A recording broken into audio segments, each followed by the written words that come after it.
কত ব্যথা কত ভাবে সয়েছ যে তুমি, তোমারি খুনে লাল তায়েফের ভূমি। ফেরেশতা এসে চায় ধ্বংসের হুকুম, লৌহ মাখা মোহাম্মদ প্রাণেতে হাসরাত। হে আল্লাহ ক্ষমা করো এ তায়েফে বাসীর,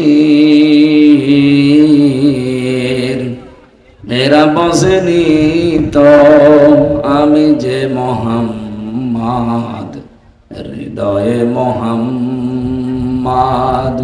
লা তানাবাসু বিল আলকাব, বিসাল ইসমুল ফুসুক বাদাল ঈমান, ওয়া মান লাম ইয়াতুব ফাউলাইকা হুমুজ জালিমুন। রব্বুল আলামিন বলেন, মানুষের নাম বিকৃত করে, পরিবর্তন করে, উল্টা পাল্টা করে ডাকবা না। যারা এগুলো করে এরা যদি তাওবা না করে এরা জালেম। সুতরাং আল্লামা শফির নাম যারা তেতুল হুজুর দিয়েছেন তারা জালেম। এক কথা বলেন এখন। আল্লামা সাইদের নাম যারা দেলু শিকদার দিয়েছেন আপনার জালেম। শহীদ আব্দুল কাদের মোল্লার নাম যারা কসাই কাদের দিয়েছেন আপনারা জালেম। যার যার নাম পাল্টি আজ বিচার করেছেন সব এখন ফাঁস হয়ে যাচ্ছে। এগুলো সব ছিল অন্যায় অবৈধ একজন মানুষের মন রক্ষা করার জন্য। আগামীতে কোনো মানুষের মন রক্ষা করার জন্য দেশ আর চলবে না। এই দেশ চলবে আমার মনে হয় আল্লাহর কোরআন দিয়ে। ৯৬% মুসলমান এখানে আমরা বাস করি। আমার বাড়িতে যদি আমার আইন না চলে যেমন আমার খারাপ লাগে, আমার বাড়িতে আমার হুকুম না চললে যেমন আমার কষ্ট হয়। আমার বাড়িতে আমার হুকুম জারি করে দিলাম, আমার বউ শোনে না, মেয়ে শোনে না, ছেলে শোনে না, ভাই শোনে না, খারাপ লাগবে না? বলেন না কেন? এই জমিন কার? হুকুম দেওয়ার মালিকও দিয়ে আল্লাহ। লাহুল খালক ওয়াল আমরু তাবারাকাল্লাহু রাব্বুল আলামিন। বানিয়েছি আমি, সিদ্ধান্ত আমার। কিন্তু দুঃখজনক হলো সত্য, মেয়েরা কয়েকদিন আগে কিছু মেয়ে নামে হিজরা, এরা নারী নীতির নামে কিছু পয়েন্ট দিয়েছে। আমি ৩১৮ পৃষ্ঠায় পড়েছি। এখানে 10টা কোরআনের আয়াতের বিরুদ্ধে ওরা এই রিপোর্টগুলো জমা দিয়েছে। তার 3 নম্বরে ছিল দেহ আমার, সিদ্ধান্ত আমার। আপনি বললেই হবে দেহ আপনার, সিদ্ধান্ত আপনার, মানে দেহ আপনার বাবা দিয়েছে, আপনার মা দিয়েছে। আপনার বাবা আর মা হয়তো শুধু বিছানায় ছিল এতটুকুই, কি বাকি কি সব কাজ আমার আল্লাহ নিজে করেছে। ওই বীর্যটা থেকে শুরু করে হামজা বানিয়েছে কে? বাবা শুধু বীর্যটাই দিয়েছিল। ফালিয়ানজুরিল ইনসানু মিম্মা খুলিকা, খুলিকা মিম্মা ইনদাফিকি ইয়াখরুজু মিন বাইনিস সুলবি ওয়াত তারাইব। আল্লাহ পাক বলেন, মানুষকে একটু নজর করে দেখে না তার জন্মের দিকে কি দিয়ে তাকে বানালাম। দ্রুত গতিতে বের হয়ে যাওয়াই না পাক পানিটা দিয়ে। এখানে সলবন আল্লাহ 1 বচন দিয়েছেন, তারাইব দিয়েছেন বহু বচন। আলেমরাদেরকে বলছি, কোনোদিন চিন্তা করেছেন কেন আল্লাহ সলবন 1 বচন দিলেন আর তারাইব কেন বহু বচন দিলেন? এখরুজু তিনি বের করেন, মেমবাইনিস সলবি ওয়াত তারাইব। আল্লাহ পাক বলেন সলবন হচ্ছে পুরুষের লজ্জাস্থানের নাম, আর তারাইব হচ্ছে মেয়েদের লজ্জাস্থানের নাম। কেন আমি 1 বচন এটা দিলাম, এটা বহু বচন দিলাম জানো? এই পৃথিবীতে পুরুষের তুলনায় সন্তানকে দুনিয়ায় নিয়ে আসা পর্যন্ত কমপক্ষে 3 গুণ কষ্ট মায়ের বেশি হয়। বাবার তো দায়িত্ব শুধু বিছানায় শেষ। মায়ের এই কষ্টটা দুনিয়ায় আজ পর্যন্ত কেউ ভোগ করে না। যে 10 মাস 10 দিন পেটে রাখা কোনো বাবা টের পেয়েছে না, এটা শুধু মা টের পেয়েছে। এই জন্যে নবীজি আয়াতের দিকে তাকিয়ে মায়ের সম্মান 1 গুণ বাড়িয়ে দিয়েছেন। 2 নম্বরে ডেলিভারির যে কষ্টটা, বিজ্ঞান এখন এই কষ্ট পরিমাপ করেছে। এই এদিকে তাকান, পৃথিবীর প্রত্যেকটা জিনিস পরিমাপ করার যন্ত্র আছে। এই যে কষ্ট পেলে মানুষ কিভাবে কষ্ট পায় আর কষ্ট কিভাবে মাপ দিতে হয়, এর একটা যন্ত্র আছে, ইউনিট বলা হয়। পৃথিবীতে যত শক্তিশালী পুরুষ আমরা আছি, সর্বোচ্চ ৪৫ ডিগ্রি ৪৫ ইউনিট কষ্ট আমরা সহ্য করতে পারি। এর বেশি দিলে আপনি মরে যাবেন। বিজ্ঞান এখন কম্পিউটারে দেখাচ্ছে এই পৃথিবীতে একটা মা দুনিয়ায় সন্তান নিয়ে আসতে ৫৭ ইউনিট কষ্ট সহ্য করে। পৃথিবীর কোন পুরুষ মারবে না। এই জন্য মা বাপ যাদের আছে, বিশেষ করে মা যাদের আছে, দোয়া নেবেন, তাদের কাছে খেদমত করে খুশি রাখবেন।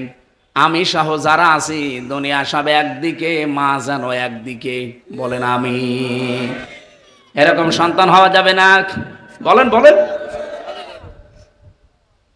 এতে কত সন্তানের কারণে আজ মা এবং বাবা বাড়ি থেকে চলে যাচ্ছে, আলাদা হয়ে যাচ্ছে, খেয়ে থাকে না খেয়ে থাকে।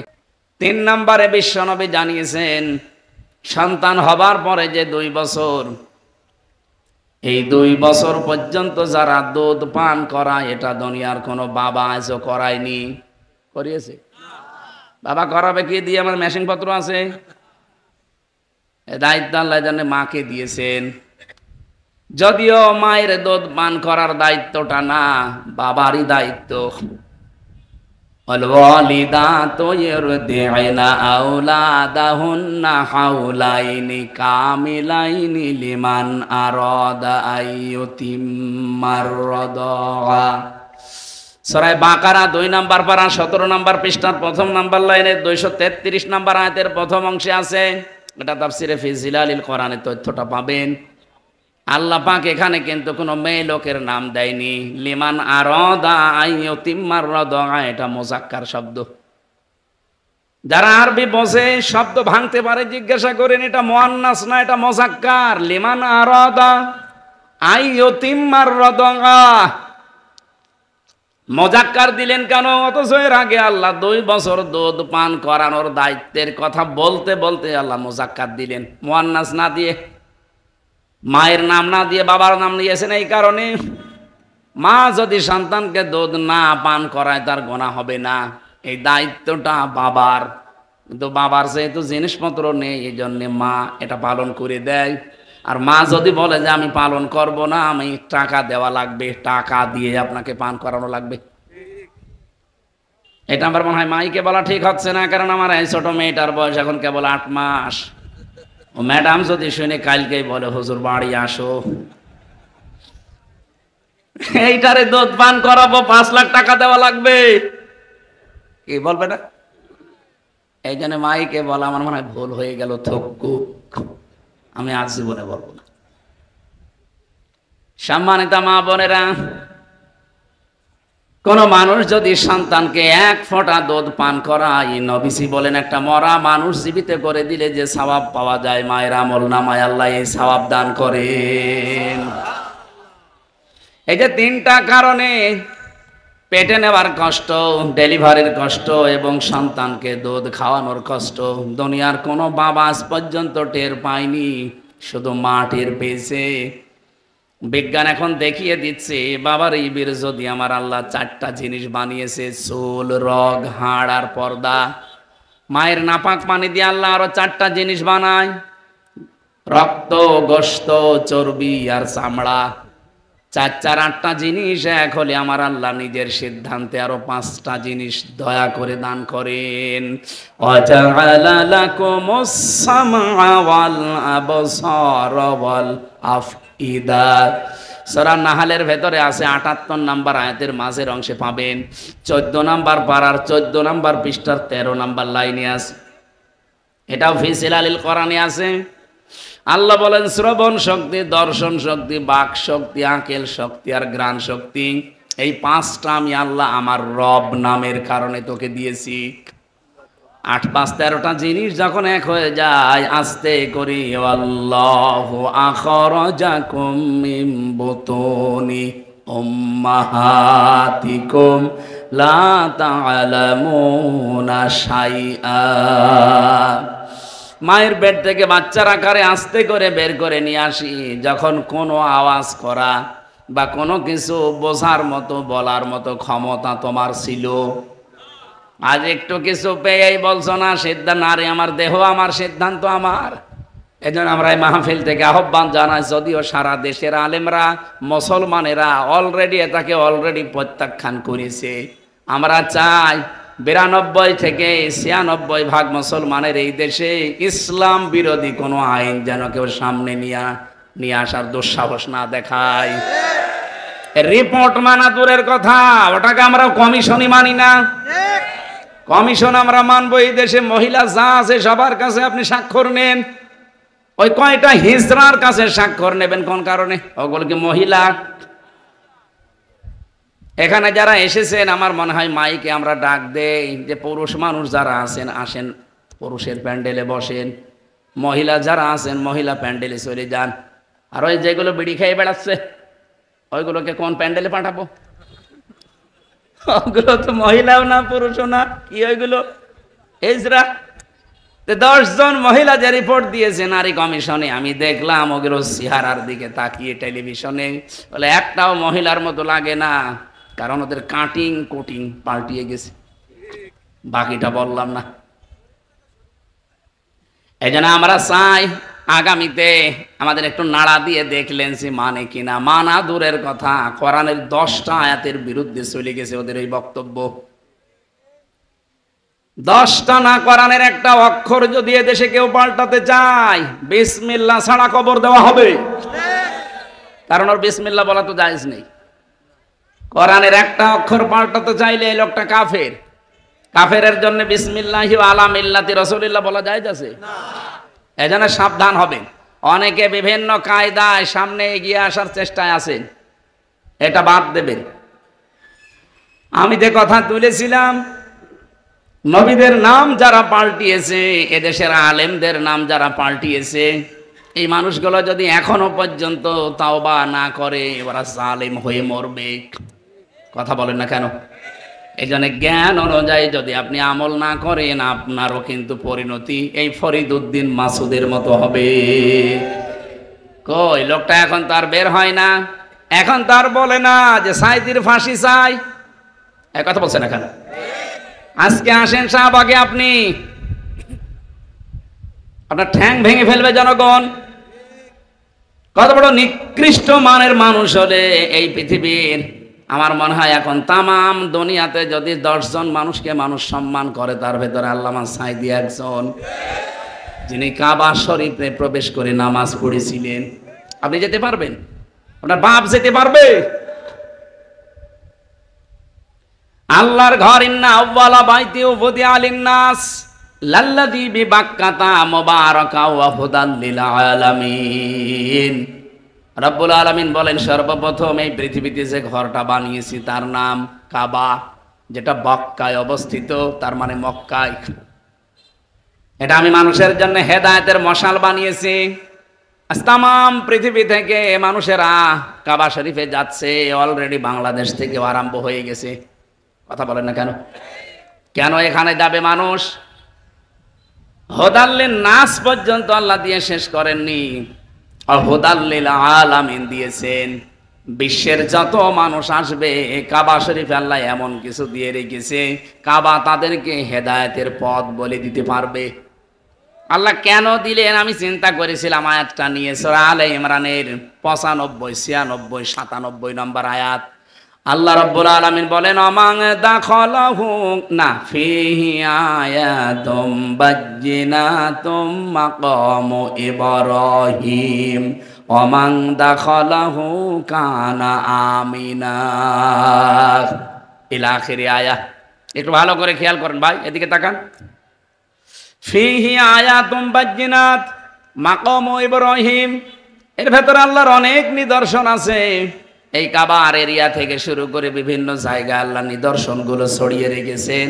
তার অন্যতম নিদর্শন মাকাম ইব্রাহিম। হযরত ইব্রাহিমে কাবা শরীফ বানানোর সময় যেটা লিফট হিসাবে ব্যবহার করেছিলেন, এখনো পর্যন্ত কাবা শরীফের পাশে সেটা আছে, মানুষ ওখানে নামাজ পড়ে। কি আপনারা জাননি কেউ?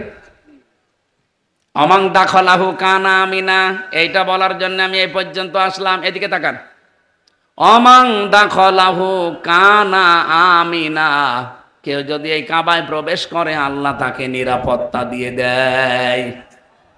বাংলার মানুষেরা বলেন তো, এই বাংলাদেশ কি কাবা শরীফ? এত আসতে বললেন কেন? বলেন বলেন। আমরা আজ যে নিরাপত্তায় ভুগছি, নিরাপত্তাহীনতায় ভুগতেছি, এটা নিরাপত্তার বেষ্টন দিতে কি লাগবে? আল্লাহ যে কাবার নাম কিছু প্রশংসামূলক কথা বলার পরে যে কি বলছিলেন, ইন্না আউওয়ালা বাইতি উবুদিয়া লিন-নাস লাল্লাযী বিবাক্কাতা মুবারাক ওয়া হুদাল লিল আলামিন ফিহি আয়াতুম বাজ্জিনাতুন মাকামু ইব্রাহিম। এরপরে দিয়েছেন কি, ওয়ামান দাখালাহু কানা আমিনা, এখানে যদি কেউ প্রবেশ করে তাকে নিরাপত্তা দিয়ে দেয় কে? এবার আমার প্রশ্ন করার পরে আমি আলেমদেরকে জবাব চাই, কেন কাবা শরীফের এরিয়াতে প্রবেশ করলে আল্লাহ নিরাপত্তা দিয়ে দেয়, অথচ কাবার বাইরে যান দেখেন সেখানে ছিনতাই হয়, চুরি হয়, ডাকাতি হয়? আমি নিজে তো সাক্ষী, বহুদিন ছিলাম। কিন্তু কাবার এরিয়ার ভেতরে প্রবেশ করলে আপনি নিরাপত্তা পেয়ে যাবেন। বহু চিন্তা ভাবনা করে আমার এই মেধায় একটা জিনিস ধরা পড়েছে, কাবার এরিয়ার ভেতরে কোনো শিরিক নেই। কি যারা জানে যায় জিজ্ঞাসা করেন তো, কাবার এরিয়ার ভেতরে কোনো শিরিক পাবেন না। কোরআনে কারিমে আল্লাহ সূরা আনআমের ৮২ নম্বর আয়াতে জানিয়েছেন, আল্লাযীনা আমানু ওয়া লাম ইয়ালবিসু ঈমানাহুম বিযুলমিন উলাইকা লাহুমুল আমন, ইলা আখিরি আয়াত। যারা ঈমান আনবে এবং ঈমানের সাথে জুলুম, এখানে জুলুম মানে শিরিক, ঈমানের সাথে যারা শিরিক মিশ্রণ করবে না, রব্বুল আলামিন বলেন উলাইকা লাহুমুল আমন, এই মানুষগুলোই আমি আল্লাহর পক্ষ থেকে নিরাপত্তার হকদার। তাহলে আল্লাহর পক্ষ থেকে যদি আজ নিরাপত্তা দিতে হয় বাংলাদেশকে, যেহেতু এটা কাবা শরীফ না, কাবার মতো যদি আমরা নিরাপত্তার বেষ্টনী দিতে চাই, ঈমান আমাদের যায় আছে, শিরিক থাকা চলবে না। আমার কথার অর্থ আমার মনে হয় আপনি বুঝেছেন। এদেশের মানুষের ঈমান যা আছে, ঈমানের ভেতরে শিরিক থাকলে আল্লাহ নিরাপত্তা দেবে? বলেন বলেন। আজ আমাদের প্রতিবেশী নামে কলঙ্ক, এদের কাছ থেকে আমরা নিরাপত্তাহীনতায় ভুগি। পাকিস্তানের সাথে মার খেয়ে এখন উল্টা আমাদের দিকে চোখ রাঙাচ্ছে, সে মাছ না পেয়ে সিপে কামড় দিচ্ছে। এই জন্য আমি আয়াতও পড়েছি ওই রকম, আজকে জবাব দেব কোরআনের আয়াত দিয়ে ইনশাআল্লাহ। ভালো করে শুনবেন ভাই, ডিস্টার্ব হচ্ছে কারো? একটু অ্যাক্টিভ হয়ে শোনেন। এই দেশটাকে আপনি আমেরিকার কাছে, চীনের কাছে, রাশিয়ার কাছে, ভারতের কাছে নিরাপত্তা চেয়ে জীবনেও পাবেন না। নিরাপত্তা শুধুমাত্র দিতে পারে আমাদেরকে গণেশ, দুর্গা। কে? আরে ভাই, অন্য ধর্মের যারা আছে তারা নাই বলুক যে হ্যাঁ আমাদের নিরাপত্তা আমাদের গণেশে দেবে, আমাদের দুর্গায় দেবে, সরস্বতী দেবে দিক। আমরা যারা ৯২-৯৩ ভাগ মুসলমান, বলেন আমাদেরকে নিরাপত্তা একমাত্র দিতে পারে কে? নিরাপত্তা দিতে পারে যেহেতু আল্লাহ, ওনার ঘোষণা এটা, যারা ঈমানের সাথে শিরিক মিশ্রণ করে না তারাই নিরাপত্তার হকদার। এই জন্য আমরা বাংলাদেশকে শিরিক মুক্ত করতে চাই। এদেশে একটা প্রকাশ্য শিরিক চলছে, সকল ক্ষমতার উৎস জনগণ, এটা একটা শিরিক। কি কথা বলছেন না কেন? আন্নাল কুওয়াতা লিল্লাহি জামিআ, ক্ষমতার উৎস কে? এটাকে যারা না মেনে বলেন ক্ষমতার উৎস জনগণ, আপনি কিন্তু শিরিক করলেন। আর শিরিক করলে মানুষটা মুশরিক হয়ে যায়। এক কথা বলছেন না কেন? এক কথায় জবাব শোনেন, আল্লাহ যেটা পারে ওইটা অন্য কেউ পারে, এই বিশ্বাস করার নাম শিরিক। আর এই শিরিকটা বাংলাদেশে আর ভারতে বেশি। আমি বিশ্বের বহু দেশে ঘুরেছি, কোন দেশে এই শিরিকটা পাইনি, এই দেশে সবচাইতে বেশি এটা পাওয়া যাচ্ছে। আল্লাহ যেটা পারে ওইটা অন্য কেউ পারে। বলেন বলেন। যদি কেউ মনে করেন যে না পারে, তাহলে আপনি শিরিক করে ফেলেছেন অলরেডি। আর শিরিক করলে আপনি মুশরিক। সব গুনাহ আল্লাহ মাফ করে দেবে, কোরআনে জানিয়েছেন, কিন্তু শিরিকের গুনাহ মাফ হবে না। অকদিমনা ইলা মা আমিলু মিন আমালিন ফাজআলনাহু হাবাম মানসুরা। এই পৃথিবীতে যারা শিরিক মিশ্রিত আমল নিয়ে আসবে, ধুলি কণার মতো ওদের মুখের উপরে নিক্ষেপ করব। খুলনাবাসী, এটা আমার বিভাগ, বাড়ি আমার কুষ্টিয়া। এ বিভাগের সন্তান আমি গর্ব করি সারা বাংলাদেশে যে আমার বিভাগের নাম খুলনা। এই বিভাগে অন্তত শিরিক আমরা চলতে দেব না। হ্যাঁ, কথা বলেন না কেন? আমি সারা দেশের মানুষের ঘর ছেয়ে বেড়াই, আর আমার ঘরে খেয়াল নেই। এই দেশের সবচাইতে বেশি শিরিক হয় চট্টগ্রাম বিভাগে, এরপরে সবচাইতে বেশি শিরিক হয় ময়মনসিংহ বিভাগে, এরপরে 3 নম্বরে আছে আমরা শিরিক হতে দেব না। এই দেশে কেউ যেন শিরিক না করে মাজারের নামে, বাবার নামে। এই কথা বলেন না কেন? এমনকি আল্লাহর একজন অলি খান জাহান আলী, তার মাজারেও অনেকে শিরিক করছে। এটা বাগেরহাটের মানুষের জন্য দরকার হয় শিরিক বন্ধ করে দেওয়া, দরকার আইন পাশ করে শিরিক গুলো বন্ধ করেন। এই খুলনা বিভাগে যত জায়গায় মাজার আছে, মাজার গুলো সম্মানের জায়গা, সম্মানে থাকবে। তাহলে সেখানে যে আপনি শিরিক করবেন কেন?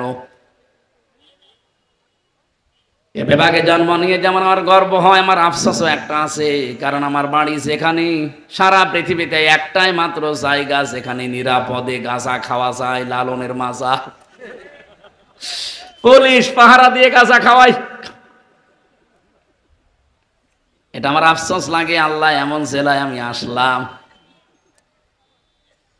আমার ভাইরা, আমি যে কথা তুলেছিলাম ভালো করে শোনেন, জ্ঞান অনুযায়ী আমল না করলে কিন্তু আপনি নিরাপত্তায় থাকতে পারবেন না। সুতরাং এই দেশে আমরা আর কাউকে শিরিক করতে দেব না।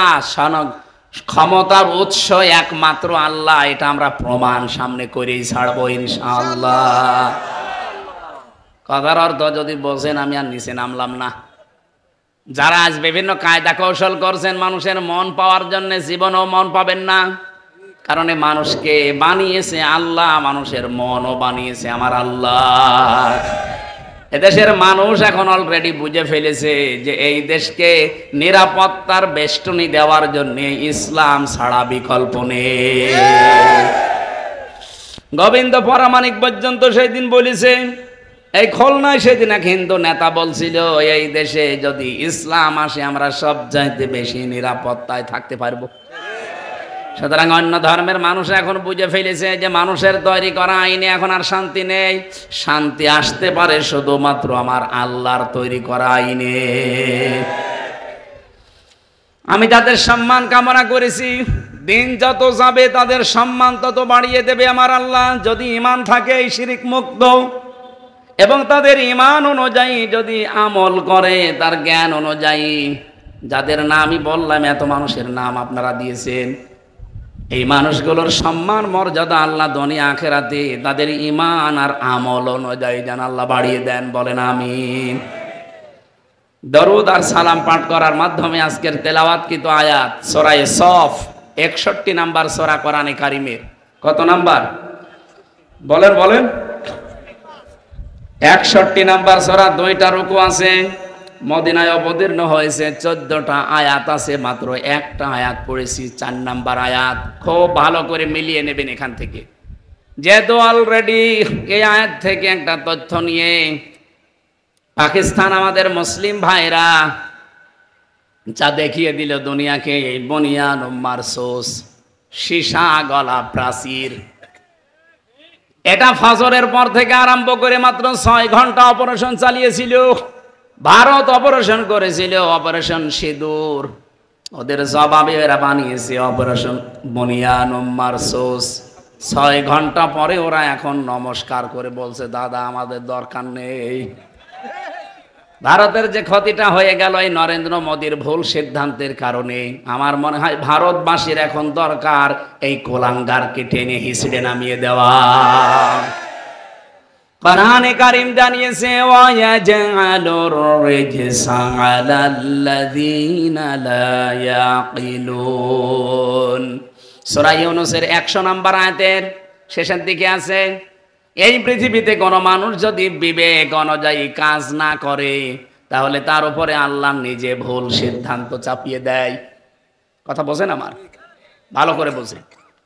কোন মানুষ যদি তার বিবেক অনুযায়ী কাজ না করে, তার জ্ঞান অনুযায়ী যদি কাজ না করে, কমন সেন্স আকেল, তাহলে আল্লাহ বলেন তার উপরে আমি রিজিসা ভুল জিনিস চাপিয়ে দেই। এই নরেন্দ্র মোদী নামে পৃথিবীর নিকৃষ্ট এই শয়তান, এই কোলাঙ্গার, একে মানুষ বলা ঠিক নাই, আল্লাহর ঘর ভেঙে ফেলেছে। একটা জানোয়ার। কথা বলে না কেন? আপনি আজ দুপুর 12:30টার একটা রিপোর্ট পেয়েছি, আমেরিকা পাঠিয়েছে তাম পৃথিবীর 257টা দেশ, এর ভেতরে নিকৃষ্ট মানুষের তালিকা, যারা শাসক 1 নম্বরে নাম দিয়েছে তারা হাসিনা। এটা সবচাইতে নিকৃষ্ট মানুষ এই দুনিয়ায় এখন 1 নাম্বার। 2 নম্বরে নাম দিয়েছে ওনার স্বামী খ্যাত এই নরেন্দ্র মোদী। 3 নম্বরে নাম দিয়েছে নেতানিয়াহু, এই শয়তান ইসরায়েলেরটা। 4 নম্বরে নাম এসেছে বাশার আল আসাদ সিরিয়ার। 5 নম্বরে নাম এসেছে, ওটা এখন আর নেই, ওটা মরে গেছে, হিটলার। 6 নম্বরে আর একজনের নাম এসেছে, ও নাম আমি এখন নিতে পারবো না, কিছুদিন পরে নেব। এই 6 জনের নাম তারা আন্দাজে বানায়নি, বানিয়েছে মানব অধিকার নষ্ট করার কারণে। এই মোদি তামাম দুনিয়ায় যা করে দেখালো মানব অধিকার নষ্ট করে। ও বলছে আমি জঙ্গি হামলা চালিয়েছি। কেন জঙ্গি হামলা চালাতে গিয়ে মসজিদ ভাঙলেন? কি আপনি যদি জঙ্গিদেরকে মারবেন তো মারেন, আমরাও আপনার পক্ষে আছি। জঙ্গি তো আপনি নিজেই। জঙ্গি মানে সন্ত্রাসী হিসাবে আপনারা বলেন, জঙ্গি মানে সন্ত্রাসী। পৃথিবীর বড় সন্ত্রাসী নরেন্দ্র মোদী না? আপনি তাকিয়ে বলেন তো, আল্লাহর ঘর যারা ভেঙে দিতে পারে তাদের মতো সন্ত্রাসী দুনিয়ায় আবার কে আছে? কত মুসলমানকে আপনি বিদায় করে দিলেন বিনা কারণে। আপনার এই ভুল সিদ্ধান্তের কারণে আজকে ভারতে কত নিরপরাধ মানুষও কিন্তু এই যে সৈন্যবাহিনী, তারা কিন্তু একেবারে কুকুরের মতো মরিয়ে পড়ে আছে। এই মানুষগুলোর মায়ের বুক খালি করলেন এই ভুল সিদ্ধান্তের কারণে। এই জন্যই তো আল্লাহ এমন কিছু চাপিয়ে দিয়েছে যে এখন উঠে আসা সম্ভব না। যা ক্ষতি করে ফেলেছে ভারতের, এটা এখন 50 বছর লাগবে এই ক্ষতি পোষাতে ওদের। এখন আমরা চাই বাংলাদেশে যারা আছেন তারাও যদি ভুল সিদ্ধান্ত নেন, বিবেক কাজে না লাগান, কমন সেন্স যেটা দিয়েছে, আকেল যেটা বলা হয়, এটা যারা পেয়েছেন, যদি কাজে না লাগান, ভুল সিদ্ধান্ত চেপে পড়বে, তখন সামাল দেওয়া কঠিন হয়ে যাবে। এই জন্য আর দেরি না। দেশের জনগণ 18 কোটি মানুষ এখন এক বাক্যে বলছে এই নিষিদ্ধ জিনিসকে নিষিদ্ধ করে দেন। আপনারা কেন কালক্ষেপণ করবেন? আলহামদুলিল্লাহ, ঠিক আছে, আমি আরো ঘন্টাখানেক আগে শুনেছি। না, নিষিদ্ধ করা খুব দরকার ছিল। কারণ কি জানেন? যে মানুষগুলো পালিয়ে গেছে, ওরা নয় পালিয়েছে, কিন্তু ওদের ব্রেন তো নষ্ট হয়নি, ওরা তো এখনো কাজে লাগাচ্ছে। এই যে হাসাও মাহমুদ, এই শয়তানকে বসে আছে বাইরে। যে শয়তান তো যদি মরিয়েও যায় তো ওরে মনে হয় দায়িত্ব দিয়ে গিয়েছে। এরকম হাজার হাজার শয়তান, 4,500 শয়তান অলরেডি ভারতে আছে। আমি 5 তারিখের পর থেকে যত দেশে গেলাম, প্রায় দেশে দেখি 2-4 জন শয়তান বসে আছে। সিঙ্গাপুরে, মালয়েশিয়া, থাইল্যান্ড, বাহরাইন, যতগুলো দেশ ঘুরছি, হোটেলে উঠি তো হোটেল থেকে নিচে নামে একটু খাবার খাওয়ার জন্য, চা খাওয়ার জন্য, দেখে 2 শয়তান বসে আছে। কি গো হুজুর, আমরা আগেই পালিয়েছি। আপনি পালালেন কেন? আপনাদের না 620টা বাড়ি? হ্যাঁ, আপনাদের না 620টা বাড়ি? একটা বাড়িতে তো এখন থাকতে পারেন না। বলে তাওবা করে ভালো হয়ে যাব, আপনাদের বিশ্বাস করব কি করে? ইতিহাস তো আমরা জানি, 14 বার সুযোগ দিয়েছিলাম, একবারও ভালো হননি। আর আল্লাহর ঘোষণা আছে, মানুষ যখন পাপের সীমা ছাড়িয়ে যায়, তখন আল্লাহ তাকে আর ঘুরিয়ে নিয়ে আসার কোনো রাস্তা থাকে না। ফেরাউনও কিন্তু পাপের সীমা যখন ছাড়িয়েছে, তখনও বলেছে আন্নাহু লা ইলাহা ইল্লাল্লাযী আমানাত বিহি বানু ইসরাঈল ওয়া আনা মিনাল মুসলিমিন। আমি তো ঈমান এনেছি বনি ইসরাইল যার উপর ঈমান এনেছে তার উপরে, আমি তো মুসলমান। ওয়া আনা মিনাল মুসলিমিন, আমি মুসলমান। এর বড় ফেরেশতারা আমারে পানিতে চুবায় আবার তোলে। আল্লাহ ডাক দিলেন, আল আন ফাকাদ আসাইতা ক্বাবলু ওয়া কুনতা মিনাল মুফসিদিন। এখন এর আগে তুমি বড় স্বৈরাচার ছিলে, সন্ত্রাসী ছিলে, তোমার কারণে আমার বহু বান্দা দুনিয়া থেকে বিদায় নিয়েছে বিনা কারণে। তোমার কারণে হাজার হাজার বান্দা কষ্ট পেয়েছে বিনা কারণে। আজ যদি এই নিষিদ্ধ সংগঠন যেগুলো হয়ে গেছে, এরা যদি মাফ চায়, আপনি মাফ আল্লাহ করছে না, করবেন কি করে বলেন?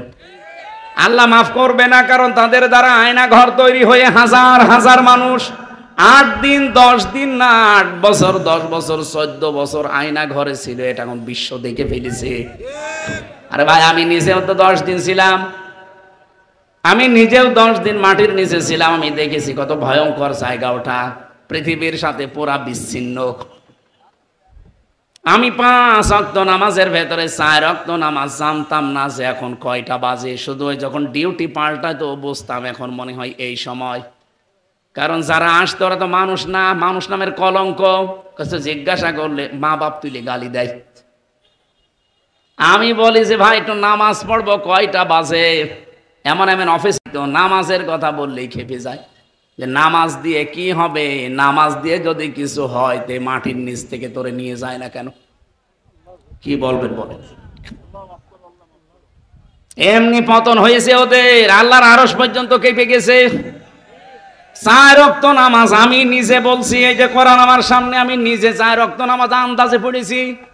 আমি জানি না কোন দিকে পশ্চিম, আমি জানি না কোন দিকে কেবলা, কারণ আমার পেছনে হাত হ্যান্ডকাপ দিয়ে বাঁধা, আমার মাজায় দড়ি লাগিয়ে ওরা টাঙিয়ে রাখার চিন্তা করেছিল 11 ঘন্টা। আমার চোখ তো কালো কাপড় দিয়ে বাঁধা, মাটির নিচে শুধু ছল ছল করে আওয়াজ হয় পানির, আমার মনে হয় পাশ দিয়ে কোনো ড্রেন ছিল। এমন জায়গায় আমি জানতাম না যে এখন কোথায় আছি। আমার তো তাও 10 দিন পরে জেলখানায় দিয়ে দিল, কিন্তু ব্যারিস্টার আরমান 8 বছর একাধারে একটা ঘরে কাটিয়েছে। আপনি নিজেকে একটু দাঁড় করান তো, ওই জায়গায় কেমন লাগে আপনার?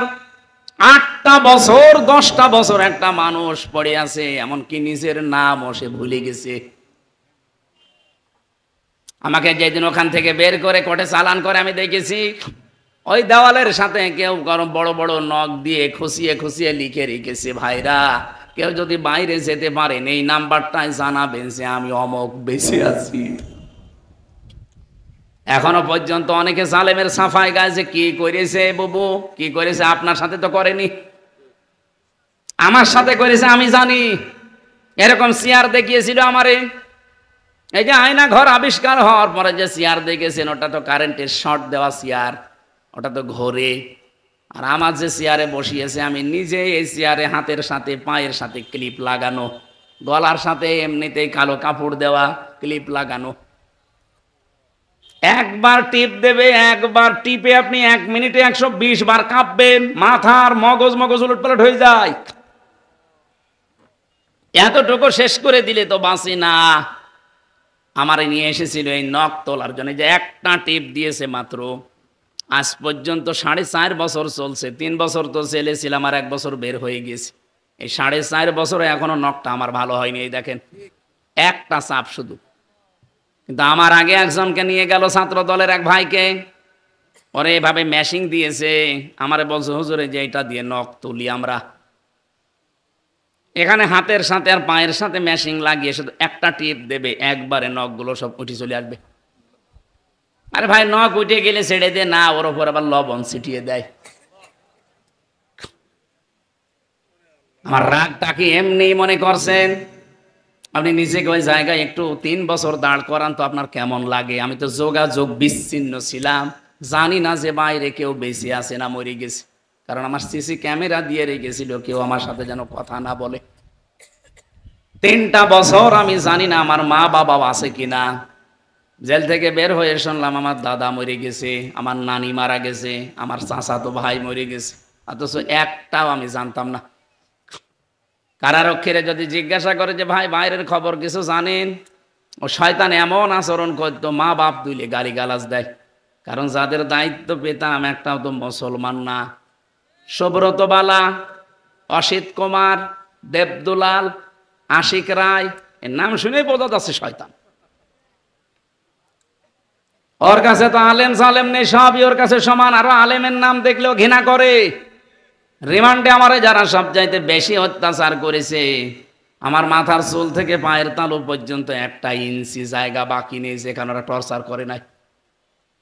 এই জন্যই তো আজকে কাঠের চেয়ারে বসতে পারি না।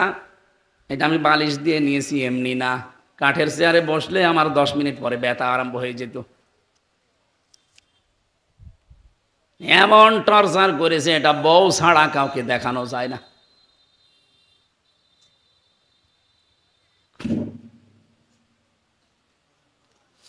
আমার ভাইরা, আমি যে কথা আপনাদের শোনাতে চাই, নিষিদ্ধ এমনি এমনি করে না, আর নিষিদ্ধ এমনি এমনি হয়ও না। অনেকগুলো পাপ জমা হয়ে আছে।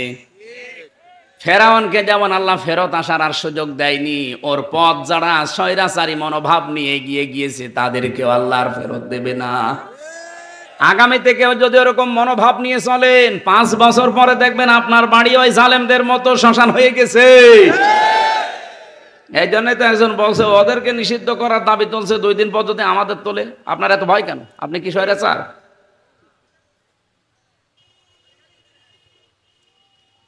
সূরা সফ থেকে যে আয়াতটা পড়েছি, বুনিয়ানুম মারসুস, এমন একটা গুরুত্বপূর্ণ শব্দ এটা। এই পৃথিবীতে 2টা কাতারকে আল্লাহ সবচাইতে বেশি পছন্দ করে। কয়টা? 2টা কাতারকে আল্লাহ সবচাইতে বেশি ভালোবাসে। আল্লাহ নিজের নজর দিয়ে তাকিয়ে রাখে। 1 নাম্বার কাতারের নাম নামাজের কাতার, 2 নাম্বার কাতারের নাম জিহাদের ময়দানের মুজাহিদদের কাতার। সেই কাতারের শব্দ থেকেই পাকিস্তান যেটা ছেড়ে দিয়েছে ওইটার নাম বুনিয়ানুম মারসুস। রব্বুল আলামিন বলেন, ইন্নাল্লাহা ইউহিব্বুল্লাযীনা ইউকাতিলুনা ফি সাবিলিহি সাফফান কাআন্নাহুম বুনিয়ানুম মারসুস। অবশ্যই আমি আল্লাহ নিজে ভালোবাসি। আপনি চিন্তা করতে পারেন শব্দটা কি আল্লাহ চয়েস করলেন। ইন্নাল্লাহা, অবশ্যই আমি আল্লাহ, ইউহিব্বুল্লাযীনা, তাদেরকেই ভালোবাসছি এবং বাসবো। ইউহিব্বু এটা মজারে, বর্তমান, ভবিষ্যৎ, প্রেজেন্ট, ফিউচার। শুধু এখন না, কিয়ামত পর্যন্ত আমার আল্লাহ ভালোবাসতেই থাকবে। কাদেরকে? আল্লাযীনা, যারা ইউকাতিলুনা ফি সাবিলিহি, আল্লাহর রাস্তায় যারা যুদ্ধের ময়দানে অবস্থান নেয় সশস্ত্র বাহিনী হিসাবে। সাফফান, কেমন ভাবে নেয়? সীসা গলা প্রাচীরের মতো সারিবদ্ধ, কাতারবদ্ধ হয়ে। এই কাতারটা আল্লাহর কাছে এত বেশি ভালো লাগে কারণ এই কাতারটা আমার আল্লাহর জমিনে আল্লাহর দিন কায়েমের জন্য, মানবতা প্রতিষ্ঠা করার জন্য, অন্যায় উৎখাত করার জন্য এই কাতার তৈরি করা হয়। ওরা যদি পাকিস্তানের মসজিদ না ভাঙতো, মাদ্রাসা না ভাঙতো, শিশুদেরকে হত্যা না করতো, ও পাকিস্তান এত ক্ষিপ্ত না। কথা বলেন না কেন? আপনি জঙ্গি হামলা হয়, জঙ্গি হামলা করেন, কোনো অসুবিধা নেই, কিন্তু মসজিদ ভাঙলেন কেন? হিন্দু ভাইরা বলেন তো, আমরা যদি এখন বলি ঢাকার স্বামীবাগের ইস্কন মন্দির 500 বছর আগে এটা মসজিদ ছিল, এর নিচে এটা ভেঙে এখন মসজিদ বানাবো, বলেন কেমন লাগবে আপনার? আপনার যেমন লাগবে। বিবেকটা কি কুকুরে পেশাব করেছে? পাকিস্তানের মুসলমানদের অন্তরে ঠিক এইটাই লেগেছে। কেন মসজিদ ভাঙে ওর মাটির সাথে মিশিয়ে দিলেন? মাদ্রাসা, নবীর ঘর, যেখানে কোরআন হাদিস শেখায়, সেইটাও ভেঙে ফেলেছেন। ভারতে এখন হাজার হাজার মসজিদ ভেঙে মাদ্রাসা তালাবদ্ধ করে দিচ্ছে এই শয়তানরা। আমি যে হাদিস পড়েছিলাম, মানিদ্দাআ মা লাইসা লাহু ফালাইসা মিন্না, এদিকে তাকা। হযরত আবু যর থেকে বর্ণিত, নবীজি বলেন, যে জিনিস তোমার না, ওই জিনিস যদি তুমি নিজের করে নাও, নিজের দখলে নিয়ে নাও, তাহলে 2টা ক্ষতি ওই দিন থেকে তোমার আরম্ভ হবে। 1 নম্বরে ফালাইসা মিন্না, ওই দিন থেকে তুমি আমি নবীর উম্মত আর নেই। কি কথা বলছেন? অলিয়াতাবাওয়া মাকআদাহু মিনান নার, এটা আরো কঠিন। ও যেন জাহান্নামে নিজের একটা স্থান টিকিট কেটে রেখে দিল। এই ভারত যেটা করেছে, আমাদের বাপ দাদাদের দেওয়া হাজার হাজার বিঘা সম্পত্তি মাদ্রাসা, মসজিদ, খানকা, গোরস্থান, ঈদগার জন্য তারা ওয়াকফ করেছিল। আর এই মোদি নামে শয়তানটা এখন অবৈধ আইন পাশ করে ওগুলো সব দখল করে নিচ্ছে। ও জমি কি তোর বাবার নাকি? ওটা মুসলমানদের দেওয়া। এই কথা বলেন না কেন? যেটা যার না সেটা যদি সে দাবি করে, এক নাম্বারে সে তো নবীর উম্মত এমনু নেই, ওটা তো বাদ। দুই নাম্বার, ও জাহান্নামে নিজের স্থান তৈরি করে নিল। সুতরাং মোদি এ লোকটা জাহান্নামী। কোনো ফতোয়া লাগবে না, নবীর ফতোয়া মুসলিম শরীফ। যেটা আপনার না ওটা আপনি দখল করছেন কেন?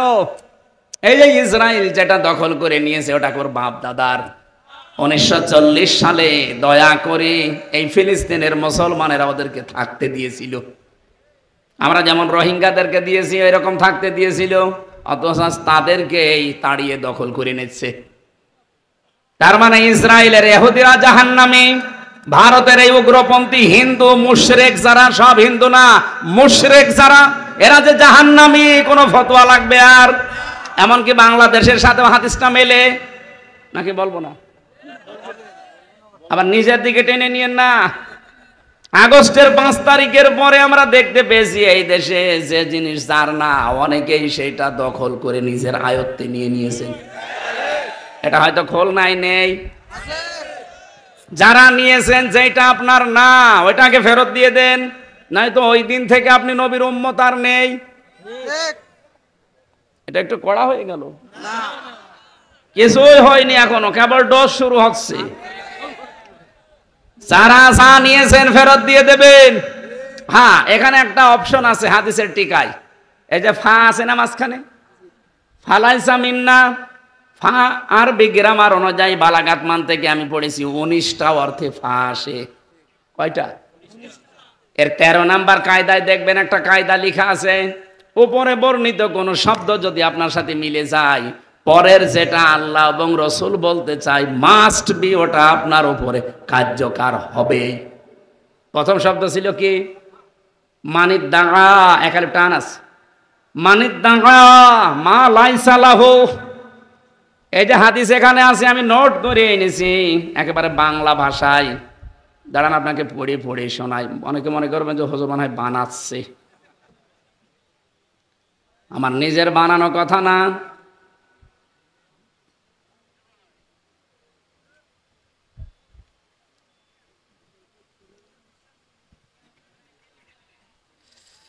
মানিদ্দাআ মা লাইসা লাহু ফালাইসা মিন্না ওয়ালিয়াতাবাওয়া মাকআদাহু মিনান নার।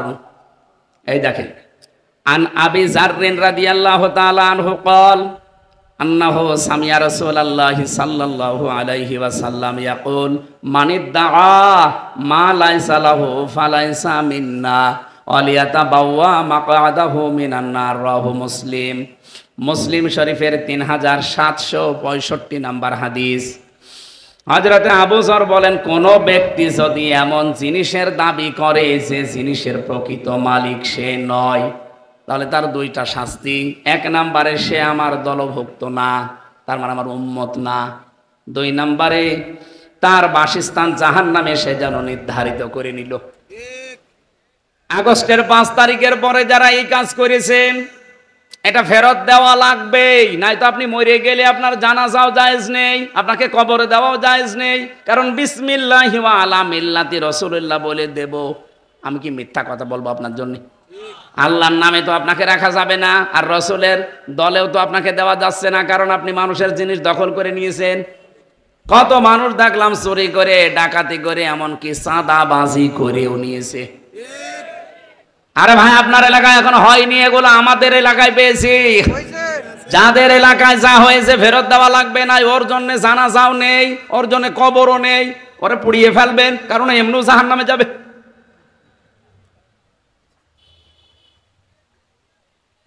আমি বললাম না টিকায় একটা কথা আছে, যে হাদিসের টিকায় পড়বেন, মুসলিম শরীফের যে নাম্বার বললাম টিকা পড়বেন, আমি দেখেছি। নবীজি বলেন, হ্যাঁ, যদি কোনো জিনিস তোমার হাতছাড়া হয়ে যায়, তোমার দখলে ছিল কিন্তু ওইটা কেউ কেড়ে নিয়েছিল, ওইটা যদি আবার তুমি ফেরত পাও, তাহলে এই হাদিসের যে শাস্তি আছে তার আওতা মুক্ত থাকবে। কথা বুঝেছে? আলেমরা যদি না বসে, আমি আবার বলছি, রিপিট করে, যদি না বসেন না আপনার খবর আছে। যেই জিনিস আপনারই ছিল কিন্তু ওটা হাতছাড়া করে ফেলেছিলেন, হারিয়ে গিয়েছিল, কেউ নিয়ে নিয়েছিল, ওটা যদি আপনি আবার ফেরত পান তাহলে হাদিসের যে শাস্তি, আপনি নবীর উম্মত থাকতে পারবেন না, এই শাস্তি আপনার জন্য না, কারণ আপনার জিনিস আপনি ফেরত পেয়েছেন। কথা বলেন না কেন? এইটা ইসলামী ব্যাংক, যাদের ছিল তারা ফেরত পেয়েছে। আপনি বলেন ওই ব্যাংকে আপনার বাবার, যাদের ব্যাংক তারা ফেরত পেয়েছে। এতদিন হয়তো হাতছাড়া হয়ে গিয়েছিল, জোর জবরদস্তি করে দখল করে একজন রেখেছিল, ওইটা আবার ফেরত পেয়েছে। কিন্তু অনেকে বলছে না, এটাও ছিনতাই হয়ে গেছে। আপনি এরকম কথা বলতে পারেন? ওই ব্যাংকে আপনার বাবার, আপনার দাদার, যারা বানিয়েছিল তারা এখন ফেরত পেয়েছে। এই কথা বলছেন না কেন? আপনি এই জায়গায় ফতোয়া দেন যে না, ও জোর করে নিয়েছে। আরে ভাই, আমার নিজেরটা বলছি আমি।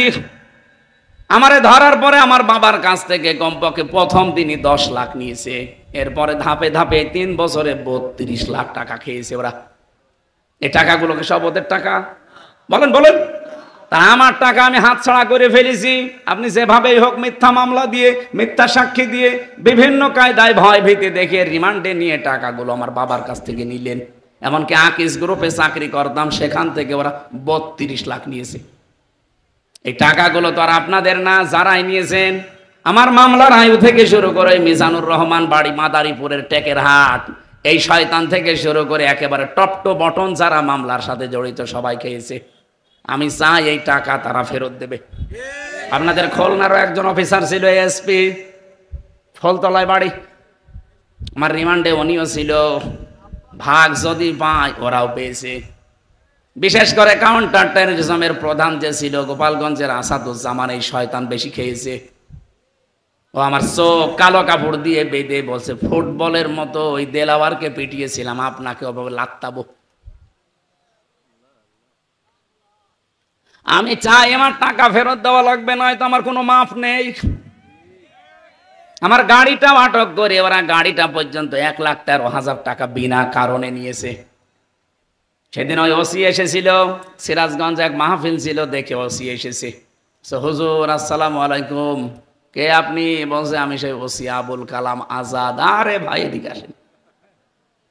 হুজুর মাফ করেন। আমি মাফ করবো, আমার টাকা ফেরত দেন। আমি তো মাফ করার জন্যই বসে আছি, আমার টাকাগুলো আগে ফেরত দিয়ে দেন। টাকা নেই, আমার নামে বিভাগীয় মামলা হয়েছে, আমি এখন পালিয়ে বেড়াচ্ছি। পালিয়ে বেড়ালে হবে না, আগে টাকা দিন। আপনি মাফ চান মানে জিনিস কি আপনার ছিল? আপনি জোর করে টাকাগুলো নিলেন কেন? শেষে 1 লাখ টাকা ফেরত দিয়েছে। আচ্ছা 13,000 কয়? বছর হুজুর আর চাইয়েন না, ঠিক আছে। পুলিশ যে টাকা ফেরত দেয় বাংলাদেশে এই মনে হয় প্রথম। এখন দেখছে বিভিন্ন জায়গায়। আমরা চাই, ওরা যা উপায় করেছে এতদিন সব ওইভাবে করে নিয়ে নেওয়া লাগবে। কথা বলেন না কেন? এই 15.5 বছরে বিএনপির কাছে, জামাত ইসলামের কাছে, চরমনার কাছে, খেলাফত আন্দোলন, হেফাজতের কাছে যা যা যেভাবে নিয়েছে, মিথ্যা মামলা দিয়ে, মিথ্যা সাক্ষী দিয়ে, ভয় দেখিয়ে, বাড়ি থেকে তাড়িয়ে দিয়ে, কত কায়দায় দখল করেছে না, সবগুলো ফেরত দিন। যেভাবে হোক ফেরত নিয়ে নেবেন। বাবা শাহজালাল সব হালাল জিনিস আমার, আমি ফেরত নেব। আপনার জিনিস নাকি? আমার যেমন আমার নিজেরটা বললাম, আপনারটা যদি এরকম হারিয়ে ফেলেন আপনি এভাবে কেড়ে নেন। কিভাবে নেবেন আমি জানি না। যেহেতু অন্যায়ের বিরুদ্ধে কোনো প্রতিবাদ দাঁড়িয়ে গেলে সীসা গলা প্রাচীরের মতো ওই কাতারটা আল্লাহর পছন্দ হয়। আপনি দেখেন না, মাত্র 2 থেকে 3 দিনের আন্দোলনে এত বড় একটা জালেমদেরকে দেশ নিষিদ্ধ করে দিয়েছে। সীসা গলা প্রাচীরের মতো সামনে আমাদের ঐক্যবদ্ধ থাকা লাগবে, কারণ এই কাতারটা আল্লাহর খুব ভালো লাগে। রব্বুল আলামিন বলেন, এত বেশি পছন্দ করি এই কাতারকে, এই কাতার থেকে কেউ যদি শহীদ হয়, মারাও যায়, তার জন্য 6টা পুরস্কার দুনিয়া আখিরাতে আমি আল্লাহ দিয়ে দেই। বলেন সুবহানাল্লাহ। এজন্য আমরা সত্যের পক্ষে, এই পৃথিবীতে আল্লাহর দ্বীন কায়েমের জন্য, মানবতার পক্ষে, অন্যায়ের বিরুদ্ধে যেখানেই ডাক দিক দলমত দেখা যাবে না, দাঁড়িয়ে যাওয়া লাগবে। যদি আমার বাবার বিরুদ্ধেও দাঁড়ানো লাগে, আমি এই কাতারে দাঁড়াতে রাজি আছি না নেই? ইন্নাল্লাহা ইউহিব্বু, আল্লাহ বলেন আমি ভালোবাসি, বাসবো ইউহিব্বু শব্দ দিয়ে আপনি আরেকটা আয়াত পাবেন রাসূল সংক্রান্ত, কুল ইন কুনতুম তুহিব্বুনাল্লাহা ফাত্তাবিউনি ইউহিব্বুকুমুল্লাহ। হে নবী আপনি বলেন, যদি আল্লাহর ভালোবাসা পেতে চাও তাহলে আমার রাসূলের আনুগত্য করো, আমি নিজেই তোমাদেরকে ভালোবাসছি, বাসবো। এখানেও মোজারে দিয়েছেন আল্লাহ, ইউহিব্বুকুমুল্লাহ, আমি নিজেই তোমাদেরকে ভালোবাসা আরম্ভ করে দেব। এখানে আমার শব্দের দিকে খেয়াল করে, যেটা আমি পেয়েছি, আলেমরা হয়তো এভাবে চিন্তা ভাবনা করে না, আমি পেয়েছি আপনি রাসূলকে শুধু ভালোবাসলেই, মহব্বত করলে আল্লাহ ভালোবাসবে, বিষয়টা এমন না। এখানে তাবউন আছে, তাবাইন, তাবউন মানে দেখে দেখে চলা। আমার নবীজি নবুয়ত পাওয়ার পর থেকে একেবারে ইন্তেকাল পর্যন্ত 23 বছরে যেভাবে যেভাবে চলেছে ওইভাবে দেখে দেখে চলার নাম হচ্ছে ইত্তেবা। বাংলাদেশে ভালোবাসা আছে আবেগে ওপরে, কিন্তু ইত্তেবা করতে বললে তখন বলে না, এ ঝামেলা আছে। নবীজি 27টা যুদ্ধে নিজে নেতৃত্ব দিয়েছেন, কথা বলেন ঠিক কিনা? 27টা যুদ্ধে নিজে কমান্ডার ছিলেন, চিন্তা করতে পারেন। এ কাতার গরু আল্লাহর এত পছন্দ, বিশ্ব নবী বলেন কেউ যদি এরকম কাতারে শামিল না হওয়ায় মরে যায়, মাম্মা তাওয়ালাম ইয়াগজু ওয়ালাম ইউহাদ্দিস বিহি নাফসাহু মা তাআলা শাবাতিম মিনান নিফাক। লোকটা যদি অবস্থায় মরে গেল যে জিহাদের ময়দানে কাতারে শরীক হওয়ার, আল্লাহর দিন কায়েমের কোনো চিন্তা ভাবনা তার ছিল না, আমি নবী বলছি লোকটা মারা যাবে, ও মুনাফিক হয়ে মরবে। জাতির লোকেরা মুনাফিক হয়ে মরতে চান? বলেন বলেন। এজন্য অন্যায় যেখানে প্রতিবাদ সেখানে, এইটাই আমাদেরকে জুলাই আগস্ট শিখিয়েছে। এই কথা বলে না কেন? অন্যায় যেখানে প্রতিবাদ, আরো জোরে বলেন, অন্যায় যেখানে প্রতিবাদ। এ কাতারটা আল্লাহর এত বেশি পছন্দ হয়ে গেছে। আপনি দেখেন বনি আনম মারসুস দিয়েছে পাকিস্তানে এই নামটা, আল্লাহ তাদেরকে অলরেডি বিজয় দিয়ে দিয়েছে। গরুর মদ খাওয়া এ জাতি যদি এখন বেশি এড়িতেড়ি করে, আমার মনে হয় এদের কপালে আরো দুঃখ আছে। সব মুরগির বাচ্চার মতো পড়ে মরি আছে। 6 ঘন্টার ব্যবধানে ওদেরকে, আমার মনে হয় এখন তামাম পৃথিবীর মুসলমানদের 57টা দেশ যেহেতু মুসলিম, এদের সবই পাকিস্তানের মতো এখন এক হওয়া দরকার। ভারতে যদি একজন মুসলমানের উপর অত্যাচার হয়, ভারতকে বাংলা পৃথিবীর মানচিত্র থেকে আমরা নিশ্চিহ্ন করে দেব। কথা বলেন না কেন? এই দেশে আমরা হিন্দুদেরকে যেমন আমানতে রেখেছি, ভারতে মুসলমান ভাইদেরকে আমানতে রাখা লাগবে। আপনি অত্যাচার করবেন মানে নাকি? পৃথিবী সবার জন্য বসবাসের উপযুক্ত জায়গা আমরা করতে চাই। যেহেতু ওরা আজকে শান্তির পথে ফিরে আসার জন্য প্রতিশ্রুতি দিয়েছে, যুদ্ধবিরতি চেয়েছে, ডক্টর মোহাম্মদ ইউনূস পর্যন্ত আজকে ধন্যবাদ জানিয়েছে, ঠিক আছে। কিন্তু আগামীতে যদি কোনো মুসলমানদের ওপরে আবার অত্যাচার করে, এই জঙ্গি, এই সন্ত্রাসী, এই গরুর মদ খাওয়া জাতির কোনো ক্ষমা নেই। এটা করা সম্ভব শুধু পাকিস্তানের মতো বাংলাদেশ, মুসলিম দেশ যতগুলো আছে 57টা, এই সীসা গলা প্রাচীরের মতো শুধু এক থাকা লাগবে। এই জন্য আল্লাহ দিয়েছেন কান্নাহুম বুনিয়ানুম মারসুস। এই সফ, এই কাতার এত বেশি আমার পছন্দ হয় যারা সীসা গলা প্রাচীরের মতো ঐক্যবদ্ধ হয়ে দাঁড়িয়ে যায়। এ বাংলাদেশে আমরা এরকম একটা কাতার, এরকম একটা প্রাচীর চাই। হ্যাঁ, কথা বলেন না কেন?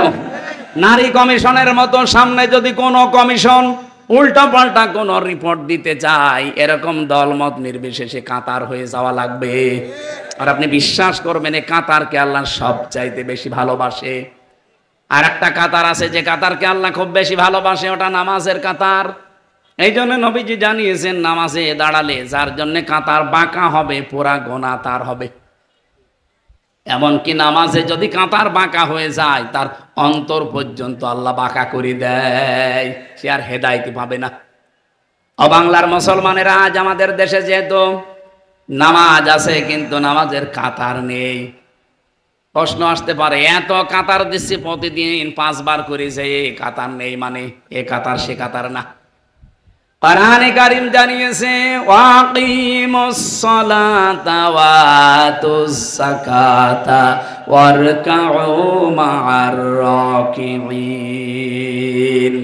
সূরা বাকারার 43-44 নম্বর আয়াতে আছে, এই পৃথিবীতে যারা নামাজ কায়েম করে আর যাকাত দিয়ে দেয়, আমি আল্লাহ বলছি 3 নম্বরে তাদের আরেকটা গুণ হবে, তারা রুকুকারীদের সাথে রুকু করবে কাতারবদ্ধ হয়ে জামাতে। বলেন তো আয়াতের ভেতরে বিধান পেলাম আমরা একটা একটা করে 3টা। 1 নম্বরে ওয়াকিমুস সালাতা, যারা নামাজ কায়েম করবে। খুলনাবাসী, নামাজ কায়েম করার দায়িত্ব কি আমির হামজার? না, কার? আল্লাহর। মানে নামাজ কায়েম করার দায়িত্ব রাষ্ট্রের। এজন্য কোরআনে কারিমে যেখানে নামাজ কায়েমের কথা দেখবেন, আল্লাযীনা ইম্মাক্কান্নাহুম ফিল আরদি আকামুস সালাহ, যাদেরকে রাষ্ট্রীয় ক্ষমতা আমি দেই, তারা যদি মুসলমান হয় তাদের প্রথম দায়িত্ব তারা নামাজের বিল আনবে। আরো জোরে বলেন। তাহলে নামাজের বিল এটা তৈরি করার দায়িত্ব রাষ্ট্রের। এখানে সামনে 300 এমপি হবে বাংলাদেশে।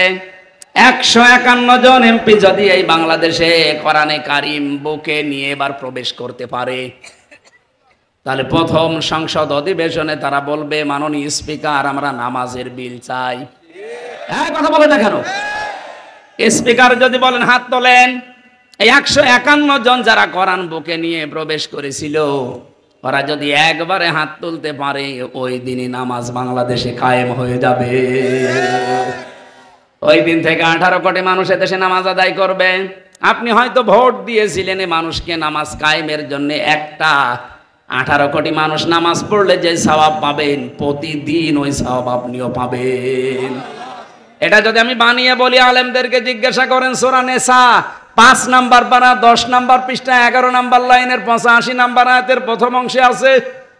এত দলিল দিয়েও যদি কারো মন খারাপ হয়, যদি বলেন না ওইদিকে টেনে বলছেন, এদিকে আসেন, আসেন, কানের নিচে এমন জোরে 2টা দেব, আপনি সব বুঝে ফেলবেন। এত ভেঙে ভেঙে আয়াত নাম্বার, পারা নাম্বার, পৃষ্ঠা নাম্বার, লাইন নাম্বার বলে দিয়েও যদি এর মন খারাপ হয়, ওকে মানুষ না আবু জেহেল? আবু জেহেল এত খারাপ ছিল না। আবু জেহেলও চুরি করে কোরআন শুনতে যেত। আরে এত দলিল দিয়েও মানতে চাই না। আরে ভাই, নামাজ কায়েমের কথা বললে আপনার গায়ে আগুন ধরে। এটা তো আমার দায়িত্ব না, এটা দায়িত্ব সরকারের। এই 54 বছর যারা ছিল তারা যেহেতু পারে না, এবার আমরা এমন মানুষ পাঠাবো যারা পারবে। হ্যাঁ, কথা বলে না কেন? এখানে কে আছে আমি জানি না। যদি কোরআনওয়ালা পান, যে কোরআন বুকে নিয়ে সংসদে যেতে পারে, এরকম মানুষকে ভোট দেবেন। ওটা যদি আপনার দলের লোক নাও হয়, কোনো অসুবিধা নেই। আমরা চাই এ কোরআন এবার সংসদে পাঠাবই। কারা কারা চান দেখেন? আল্লাহু তাকবীর। দেখেন তো, হাত তোলেনি কেন?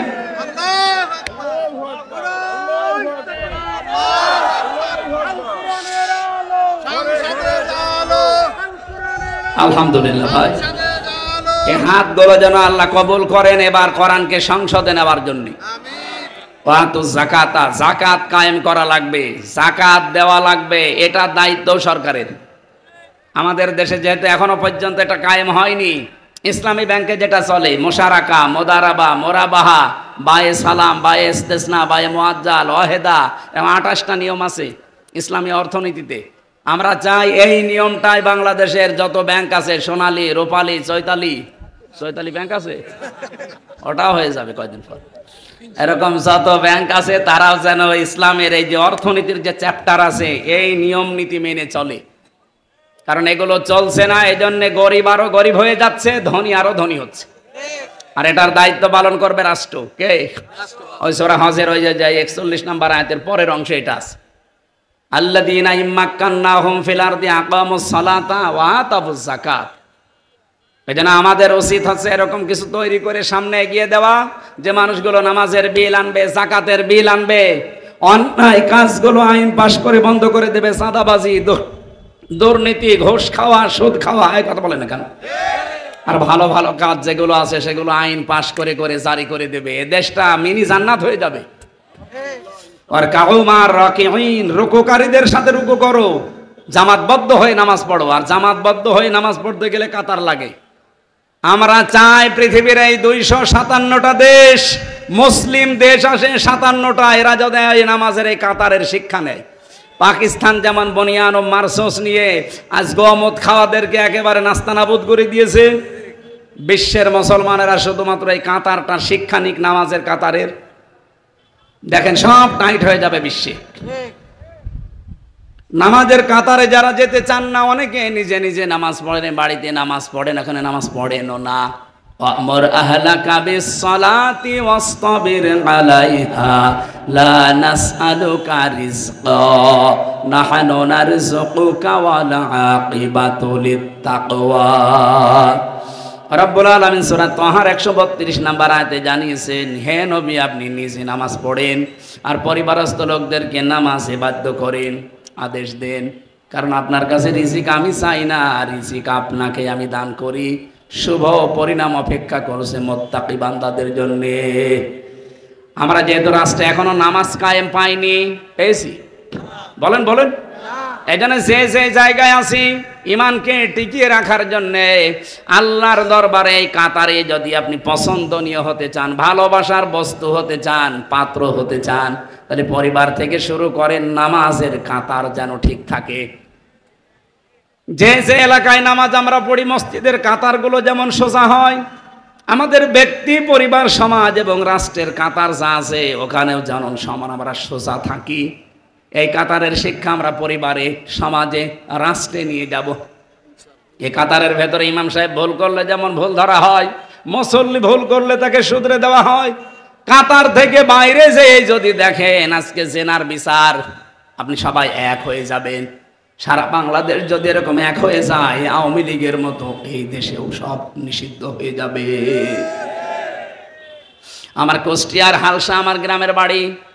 আমি জেলে যাওয়ার আগে 20 সালে একটা ফতোয়া দিয়েছিলাম, জেনার ফতোয়া। কিন্তু ওই সময় আমার হাতে কিছুই ছিল না, ব্যাগ ও কোনো সাপোর্ট ছিল না, যদিও এখনো নেই।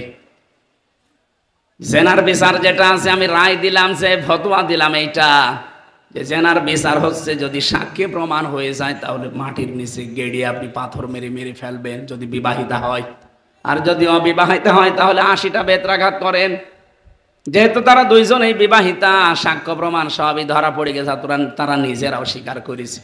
বলেন তো এই জায়গায় বিচারটা যদি রাষ্ট্রে ইসলাম থাকতো, ওদেরকে সঙ্গে সার করা হতো না? হতো না? আর আমি ফতোয়া দিয়ে চলে আসলাম, যদি ওই জায়গায় বিচার কার্যকর করে আসতাম, আমার মনে হয় ওই মহিলাকে সঙ্গে সার করার আগে আমারে করতো। পুলিশে তার পরের দিনে আমার ধরে বলতো, হুজুর এদেশে ইসলাম কি রাষ্ট্রীয় অবস্থায় আছে? আপনি ফতোয়া পর্যন্ত দেন, কার্যকর করতে গেলেন কেন? আসেন আপনাকে সঙ্গে সার করি। আমরা আগে আগে আগামীতে চাই, আমাদের পেছনে যেন আমাদের এই কোরআনের ব্যাকআপ থাকে। এদেশের প্রত্যেকটা কেন্দ্রীয় মসজিদের ইমাম হবে, খতিব হবে এক একজন বিচারপতি। যেমন কাবা শরীফের বিচারপতি যিনি আব্দুর রহমান সুদাইসি, উনি শুধু কাবার ইমাম না, উনি বিচারপতিও। উনি যেটা রায় দেবে ওইটাই ওদের আইন। আমরাও এটাই এদেশে চাই না। এমনি অন্যায় বন্ধ হয়ে যাবে। কাতার সোজা করার শিক্ষা হচ্ছে এইটা। আজ আমরা নামাজের কাতারের শিক্ষা পরিবারে, সমাজে, রাষ্ট্রে যদি নিয়ে যেতে পারি, এই কাতারটা আল্লাহর সবচাইতে বেশি পছন্দ। এই দুইটা কাতার যেহেতু আল্লাহ ভালোবাসেন, পছন্দ করেন, এই দুই কাতারে থাকতে রাজি নেই আমরা? বলেন বলেন। মেয়েরা যারা এসেছেন, স্বামীকে উদ্বুদ্ধ করবেন সৎ পথে থাকার জন্য। অবৈধ পথে যাওয়ার জন্য উদ্বুদ্ধ করলে আপনার হাসর হবে লূত নবীর স্ত্রীর সাথে। এক কথা বলেন না কেন? আমার এলাকার একটা ঘটনা আমি পড়েছিলাম, দেখেছিলাম নিজে। এই লোকটা কোনো কাজ কারবার ছিল না। তার বউটাও বাজার করে জোয়া খেলে, বাজার থেকে যে টাস খেলে, জোয়া খেলে টাকা পেয়েছে, বাড়িতে বাজার করে নিয়ে গেছে 2 ব্যাগ। ওর বউ ডাক দিয়ে বলছে, দেখো কোথায় পেলে? ও সরাসরি বলেছে, আমি জোয়া খেলেছি। বউ বলে, না, পেটে আমার এখন যে সন্তান আছে, এই সন্তান এখনো পর্যন্ত পরিপক্ক হয়নি, এটা আমি ফেলেও দিতে পারি, কিন্তু তুমি যে হারাম খাবার নিয়ে আসলে, এটা খেয়ে যেটা আসবে এটা জন্মগতভাবে হারামজাদা হবে। কথা বলেন না কেন? এটা জন্মগতভাবে হারামখোর হচ্ছে না। দরকার তুমি এই সমস্ত কাজ কারবার ছাড়বা, নাইতে আমারে বাদ দিবা। কয়েক মাসের ভেতরে সে পরিবর্তন হয়ে নিজেকে কন্ট্রোলে নিয়ে এসেছে, এখন কাজ করে খায়। মেয়েরা যারা এসেছেন আপনাদের শুধু নামাজ পড়া রোজা রাখা কালো বোরকা পরা এবাদত না, স্বামীকে দিনের পথে চালানোর জন্য ওই মহিলার মতো কঠোর হওয়া এবাদত। আল্লাহ মেয়েদেরকে খাদিজাতুল কুবরার মতো বানিয়ে দিন, আমিন। ইয়ারফাউল্লাহুল্লাযীনা আমানু মিনকুম ওয়াল্লাযীনা উতুল ইলমা দারাজাত। তোমাদের ভেতরে যারা ঈমান আনে আর এলেম অর্জন করে, দিন যত যাবে তাদের মর্যাদা আল্লাহ বাড়াতেই থাকবে। এই জন্য ইয়ারফা দিয়েছেন, মজারে এটা বর্তমান ভবিষ্যৎ, প্রেজেন্ট ফিউচার। দারাজাতুন না দিয়ে দারাজাত বহু বচন দিয়েছেন।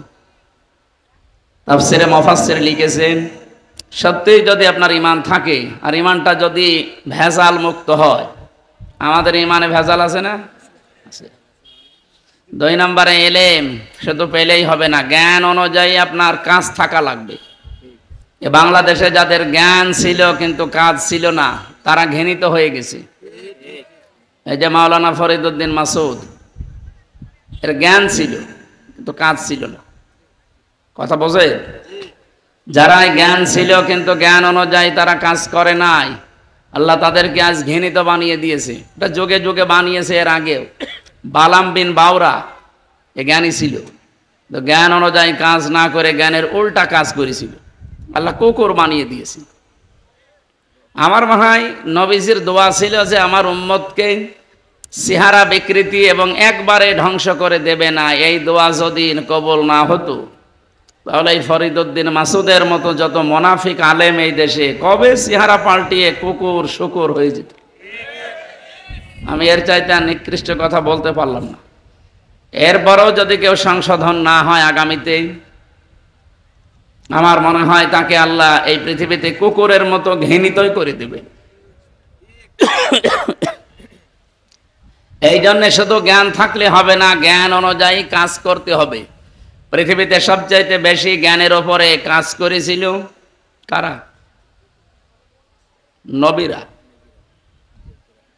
আল্লাহ পাক বলেন, ইয়া হাসরাতান আলাল ইবাদ মা ইয়াতিহিম মির রাসূলিন ইল্লা কানু বিহি ইস্তাহজিউন। সূরা ইয়াসিনের 30 নম্বর আয়াতে আছে, আমার বান্দাদের জন্য আমার আফসোস, আক্ষেপ, এমন কোন নবী রাসূল দুনিয়ায় পাঠায়নি যার সাথে ওরা ঠাট্টা করে নাই, বিদ্রূপ করে নাই। খুলনাবাসী বলেন তো, নবীদের চরিত্র খারাপ ছিল? তারা তাদের লোকের মেয়ের দিকে তাকাতো, মানুষের ঘর বাড়ি ভেঙে দিত। কেন? তাদের ওপর অত্যাচার। একটাই কারণ, তারা জ্ঞান অনুযায়ী আমল করত। জ্ঞান অনুযায়ী আমল করতে গিয়ে পৃথিবীতে অনেক নবী তাদের নাম পর্যন্ত পাল্টিয়ে ফেলেছে। কিছুদিন আগে আমি বাইরের দেশে ছিলাম, ইহুদিদেরকে যদি জিজ্ঞাসা করা হয় যে তোমাদের নবীর নাম কি, ওরা বলে জোসেফ। জোসেফ মানে মুসা আলাইহিস সালাম। হযরতে মুসার নাম তারা পাল্টিয়ে জোসেফ বলে ডাকে।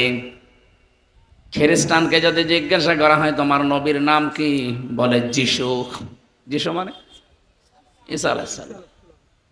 আর হযরতে দাউদ নবীর নাম পাল্টিয়ে ডেভিড বলে ডাকে। আমাদের জাতির পিতা যিনি, এই খুলনার পাশে এ জেলার উনি না, অনেকে মনে করে উনি বাঙালি জাতির পিতা, এইটাও মিথ্যা কথা। কে কথা বলেন এখানে? এমনকি বঙ্গবন্ধু এই নামটাও মিথ্যা।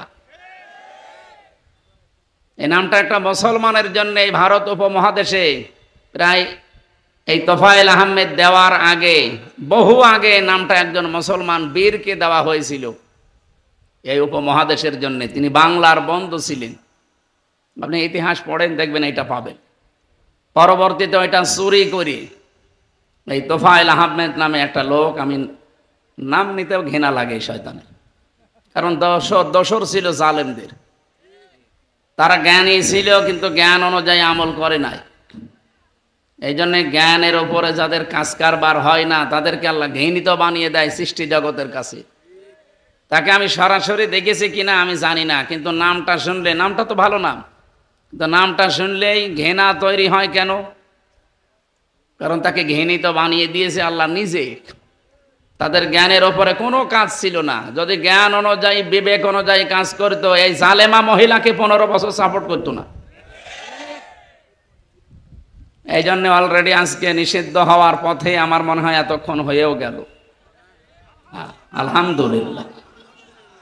কারণ সন্ত্রাসী যারা, ফ্যাসিস্ট যারা, স্বৈরাচার যারা, তারা যতদিন পর্যন্ত নিষিদ্ধ না হবে ততদিন এই দেশ শান্ত হবে না। আমরা চাই তারা নিষিদ্ধ হয়ে অন্তত তারাও ভালো থাক, আমরাও ভালো থাকি।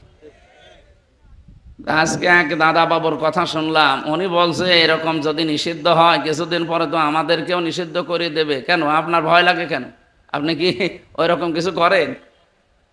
আপনি যদি আগামীতে ওই রকম কিছু করেন আপনাদেরকেও এই জাতি নিষিদ্ধ করে দেবে, কোনো অসুবিধা নেই।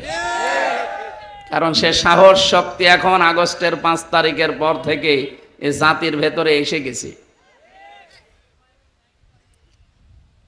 সম্মানিত ভাইরা, আমরা যে কথা তুলেছিলাম, নবীদের চরিত্র খারাপ ছিল না, ভালো ছিল, কিন্তু তাদের নামটা পাল্টিয়ে দিয়েছিল। ইব্রাহিম নবীর নাম ওরা বলে যে আব্রাহাম, সর্বোচ্চ ইব্রাহাম বলা যায়, কিন্তু আব্রাহাম বলা যাবে না। কোরআনে কারিম যে 7 কিরাতে পড়া যায় তার ভেতরে 3 নাম্বার কিরাত এইটা, আযকুর ফিল কিতাবি ইব্রাহাম। মিশরের কারি আছে না, ডক্টর আহমেদ নাইনা রহমতুল্লাহ, কি হাফিজাহুল্লাহ, ওনার তেলাওয়াত শুনবেন, দেখেন 7 কিরাতে পড়ে কোরআন শরীফ, 3 নাম্বার কিরাতে এই টানটা দেয়, আযকুর ফিল কিতাবি ইব্রাহাম।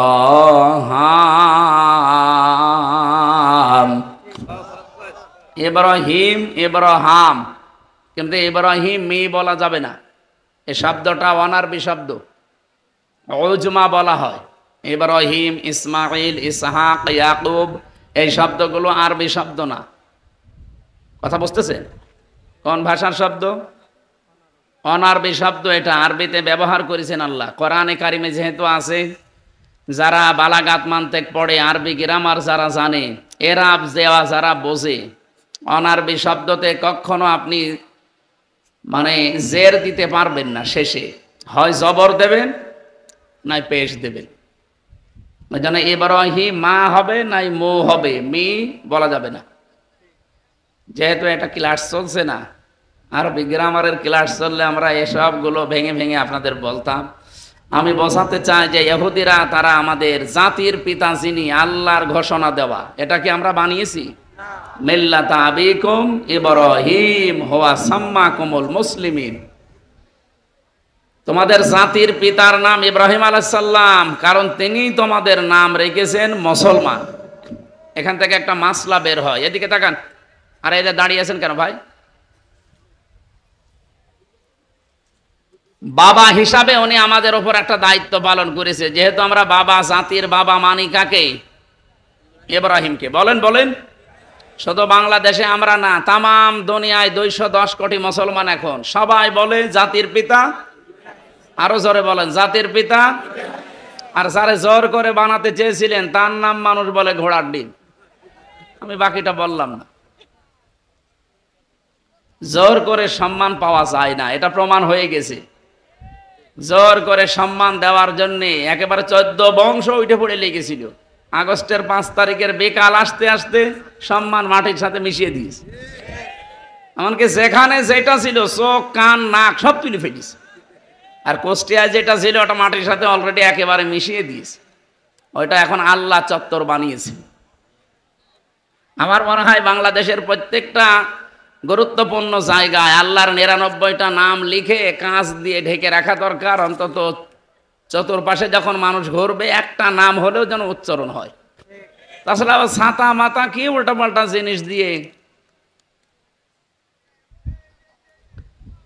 মুসলিম দেশগুলোতে আমি ভ্রমণ করে দেখেছি, বিশ্ব রোডের সাথে তারা আল্লাহু আকবার, সুবহানাল্লাহ, আলহামদুলিল্লাহ, লা হাওলা ওয়ালা কুওয়াতা ইল্লা বিল্লাহ, আস্তাগফিরুল্লাহ এগুলো লিখে রাখে। অন্তত চলতে ফিরতে যদি 24 ঘন্টায় মানুষ 2 বারও পড়ে, তাও নাম উচ্চারণ হচ্ছে কার? আল্লাহ। ওখানে তার বাবার নাম উচ্চারণ করার দরকার নেই। বিপদে পড়লে বাঁচাতে পারে কে? আল্লাহ। নাকি বাবা পারে? এজন্য ওই সমস্ত বিষয়গুলো আমাদের রাষ্ট্রে যারা দায়িত্বে আছেন এবং সামনে আসবেন এগুলো খেয়াল করবে, তাহলে আপনাকে জাতি ভালোবাসবে। আমার ভাইরা, পিতা হিসাবে তিনি এই যে হুয়ার ফাইল, তিনি সরাসরি নিজে হুয়া সাম্মাকুমুল মুসলিমিন। আমি তাফসিরে পড়েছি এই হুয়ার ফাইল কর্তা দুইজন। এক নম্বরে নাম দিয়েছে আল্লাহ নিজের নাম, যে আমি তোমাদের নাম মুসলমান রেখেছি। দুই নম্বরে নাম দিয়েছে আমাদের পিতা, জাতির পিতা যিনি কি। এখানে একটা মাসলা এসেছে, পিতা হিসাবে কেউ যদি দায়িত্ব পালন করতে চায় কমপক্ষে তারে 12টা দায়িত্ব পালন করা লাগে। কিন্তু সন্তান জন্ম দিলে আপনি বাবা হতে পারবেন না। কমপক্ষে 12টা দায়িত্ব আপনাকে পালন করাই লাগবে, না এটা কিয়ামতে আপনিও ধরা খাবেন। এক নম্বরে আপনার দায়িত্ব সন্তান হওয়ার পরে তার একটা অর্থবোধক নাম রাখা। কি কত বাবা এখানে বসে আছে, অর্থবোধক নাম রাখা দূরের কথা, নাম রেখে দিয়েছে ছেলের ডেঞ্জার। আমি জেলখানায় একজনের নাম পেয়েছিলাম ডেঞ্জার, আর একজনের নাম সুইডেন আসলাম। নাম শুনে বোঝা যাচ্ছে ভেতরে কিছু আছে। একদিন আমার কাছে ফাঁসির ওই কন্ডেম ছেলে এসে দেখা করে গেছে। কি ভাই আপনি এত রাতে বাইরে, আসরের পরে তো কাউকে বাইরে থাকতে দেয় না, সবাই তো তালাবদ্ধ হয়ে যায়, আপনি? যে হুজুর আমার নাম সুইডেন আসলাম। ওরে বাবা, বলেন যা বলবেন বলেন। নামও যা, চেহারাও তা সেই রকম লম্বা চড়া উঁচা, সেই রকম মোটা গোটা। ও চেহারা দেখলে আপনি মনে হবে যে এক গ্লাস পানি খায়। ওনার নামে একটা সিনেমাও তৈরি হয়েছিল বাংলাদেশে, আসলাম ভাই। ওই যে মান্না, আপনারা তো আর এইসব জগতে নেই, আপনারা আল্লাহর ওলি।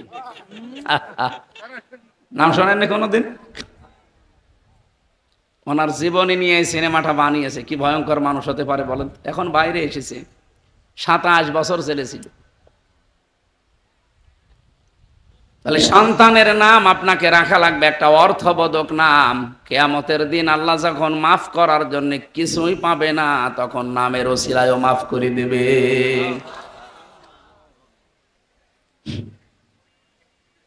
আপনার নাম কি রেখেছেন আপনি সন্তানের? সেদিন কুষ্টিয়াতে এক দোকানের সামনে লেখা দেখলাম মিহাদ স্টোর। বললাম যে ভাই কি এটা? আমার ছেলের নাম। মেহাদ মানে জানেন? না, আমি কোরআনে পেয়েছি। আরে ভাই, কোরআনে তো আছে, মেহাদও আছে, ফেরাউনও আছে, নমরুদও আছে, হামানও আছে, নেই? তা আপনি শব্দের অর্থ দেখবেন না? মেহাদ মানে নিকৃষ্ট স্থান, এরকম নাম রাখবেন। সন্তান হলে আলেমদেরকে জিজ্ঞাসা করে একটা অর্থবোধক নাম রাখবেন। নামের প্রভাব মানুষের জীবনে কিন্তু অনেকাংশে পাওয়া যায়। কি কথা বললেন না কেন?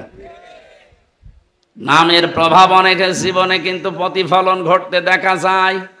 আমার ছোটবেলায় নাম, আমার বংশের মানুষ যারা, বিশেষ করে আমার দাদা, উনি রেখেছিল সোহেল রানা, নায়কের নাম না?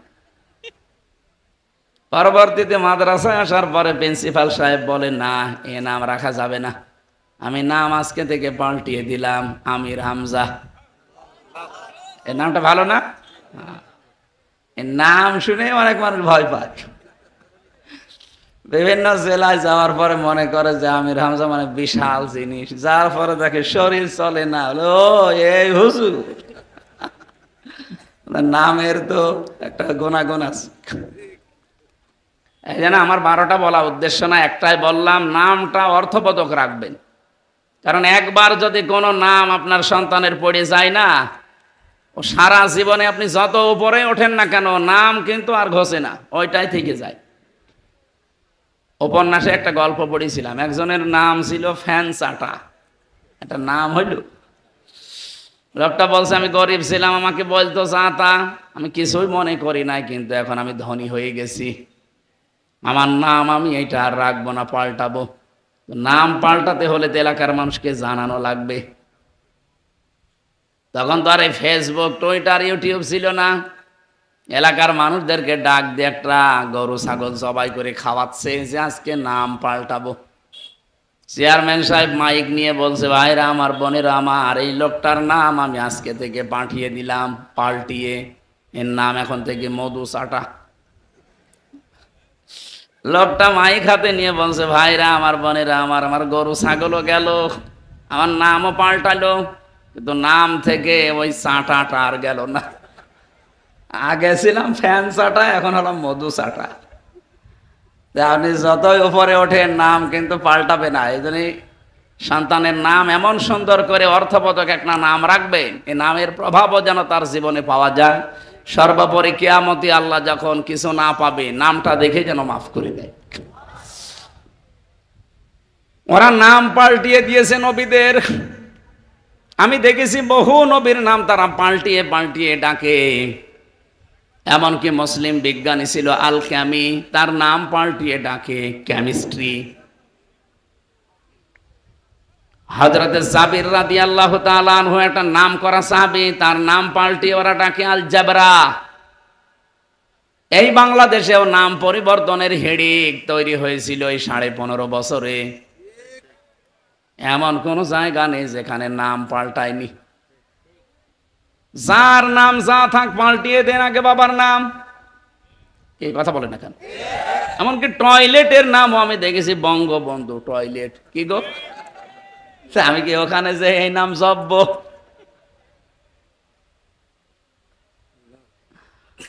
যত উপরে তুলেছিল আল্লাহ তত নিচে নামিয়ে দিয়েছে। এই জন্য নাম পরিবর্তনের হেডেক যারা তৈরি করেন, কেন আপনি শহীদ জিয়াউর রহমানের নামটা পাল্টিয়ে অন্য একজনের নাম দিলেন? কি দরকার ছিল? কত কোটি টাকা খরচ হয়েছে আপনি কি জানেন? টাকায় যদি নিজের বাবার টাকা হতো আপনি এভাবে নষ্ট করতে পারতেন না। দেশের ওপর এত মায়া, এত মহব্বত দেখিয়েছেন সারা জীবন, কি দেখালেন? এমনি কি নিষিদ্ধ করছে মানুষ? এই আওয়াজটা উঠতো না, যা করেছেন এখন মানুষ সব টের পেয়ে যাচ্ছে। মানে আবার বলে আমার কি দোষ এখনো আমি জানি না। আপনি জানেন না? আপনার জন্য সিরাজউদ্দৌলা মরে গেছে। এই কথা বলছেন কেন? আপনার কারণে সিরাজউদ্দৌলা মরে গেছে। আপনার কারণে আল্লামা সাঈদী মারা গেছে। আল্লাহর এই গোলামটা যদি এখন জীবিত থাকতেন আর এই ময়দানে যদি এখন আসতেন, আমার এই ময়দানে দাঁড়া জায়গা হয়তো মানুষের। খুলনার সার্কিট হাউস ময়দানে, খুলনার নেসারিয়া ময়দানে, খুলনার সিদ্দিকিয়া ময়দানে উনি তাফসীর করতেন। এর চাইতে লক্ষ লক্ষ মানুষ আল্লাহর কোরআন শুনতো। যদি এখন বেঁচে থেকে আপনাদের এই বটিয়া ঘাটায় একবার আসতেন, আমার মনে হয় এলাকায়ও প্রায় হাজারো মানুষ তার হাতে মুসলমান হয়ে যেত। কারণ 13 বছর জেলখানায় থাকার পরে তার ঈমান যা ছিল আরো বহুগুণে বেড়ে গেছে। আল্লাহর বান্দার সাথে আমি একবার দেখা করতে পেরেছিলাম হাসপাতালে। আমার মাথায় হাত দিয়ে বলছিল, হামজা, খুলনায় আর চট্টগ্রামে যদি যেতে পারো বের হয়ে, এই সমস্ত মানুষকে জানাবা যে কোনোদিন আমি সাঈদী কোরআনের কথা বলতে পিছপা হইনি। আপনারা বাঁচতে দিলেন না লোকটাকে।